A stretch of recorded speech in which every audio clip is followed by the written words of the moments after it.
દર્શક મિત્રો, સત્યમેવ જયતે લાઈવ ન્યૂઝમાં આપનું સ્વાગત છે।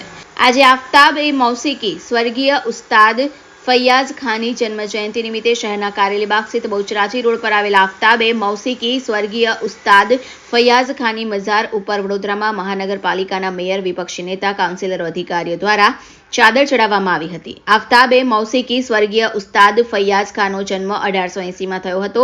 5 વર્ષથી શરૂ થયેલી તેમની સંગીત સાધનાની તાલીમ ભારે કષ્ટદાયક હતી। તેમના નાના આખરી શિસ્ત પડાવતા તેમના હાથ ઉપર પલંગનો પાયો રાખી તેનો રિયાઝ કરતા દરમિયાન ઝોકું ન આવી જાય, કડક શિસ્ત નીચે રિયાઝ કરનાર ફૈયાઝ ખાએ 10 વર્ષમાં મોટામાં મોટા સંગીતકારોને આજી નાખે તેવી ખ્યાતિ સાધી। તેમણે ત્યારબાદ પોતાના કાકા, જે મૈસૂર દરબારના રાજગાયક હતા, તેમની પાસેથી સંગીતની તાલીમ લીધી। આકરી તપસ્યાથી તેમનો અવાજ દબાયેલો ધીર ગંભીર થતા મધુર બન્યો। આજરોજ તેઓનો જન્મ જયંતિ નિમિત્તે તેઓની મઝાર પર ચાદર ચડાવવામાં આવી હતી। સંગીતની માવજત કરનાર પરિવારના સંગીતકાર સફદર હુસેન ખાને ત્યાં 1880માં ફૈયાઝ અલી ખાનનો જન્મ થયો હતો। સંગીતની દુનિયામાં એ સમયમાં જ્યારે માત્ર 4 વર્ષની ઉંમરમાં એમના પિતાનું અવસાન થયું, ત્યારે એમના માતા સાથે તેઓ પોતાના મોસાળમાં ગયા, જ્યાં એમના નાનાજી ગુલામ અલી ખાન સાથે એમને ખૂબ તપસ્યા સાથે સંગીતની સાધના કરી અને આકરામાં આકરી સંગીતની સાધના કહી શકાય કે એમના નાનાજી જ્યારે તેમને સંગીતની સાધના કરાવતા ત્યારે પલંગનો પાયો એમના હાથમાં રાખી અને એમને સંગીતની સાધના કરાવતા, જેથી કરી અને સાધના દરમિયાન એમને ઝોકું ના આવી જાય।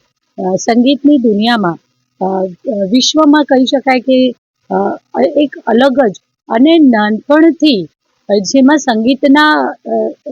સંગીતના જે કહી શકાય કે ગુણો હતા, એમના માતા પણ અને પિતા પણ રાજવી ઘરાનાઓમાં રાજગવૈયા તરીકે પ્રખ્યાત હતા। એમની ગાયકી, જે એમનો